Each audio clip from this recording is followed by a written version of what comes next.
Brad is a tetraplegic, and in comparison to paraplegics, there is a big difference in exercise response between. The difference between the two groups is obviously lesion level. So tetraplegics have a higher lesion level. And what this means is that they have a greater impairment to their nervous system. And this impairment affects three major components that are involved in exercise. So they lose their ability to control their heart rate, they lose their ability to regulate their temperature during exercise, and not just during exercise, but just in everyday activities. And they also lose their ability to regulate blood pressure.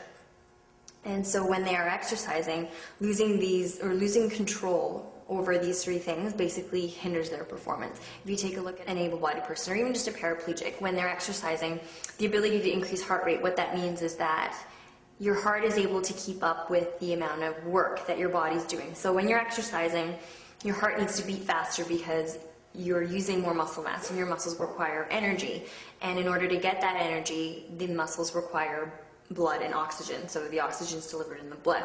So if your heart is able to beat faster, it's able to pump blood throughout the body. So say you're exercising your legs or your arms, and it's able to deliver that oxygen to make that energy. If you can't get your heart rate to beat fast enough, then you can't exercise as much because your muscles simply aren't getting enough oxygen to make that energy. So that is a huge limitation to exercise. Obviously, if you don't have the energy to exercise, your body's going to say, okay, we're done.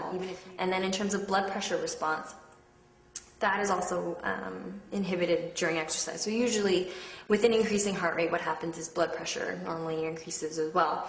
And from before, when Brad was doing just the arm exercise, he would say he was getting dizzy. So that in itself is a huge decrement to exercise as well. So his blood pressure isn't normally maintained during exercise. So the fact that he's saying, okay, I'm getting dizzy, definitely impairs his ability to maximize his exercise capacity as well. I mean, just basic things. So you're looking at blood pressure, temperature regulation, and heart rate as three basic but extremely important things during exercise that someone with tetraplegia loses complete control over. So those are things that you could say, okay, they're things they have to overcome, but really it's not overcoming them, it's just dealing with them. It's not something that's like, oh, the more I exercise, that's going to improve. That's just something that they have to deal with during exercise.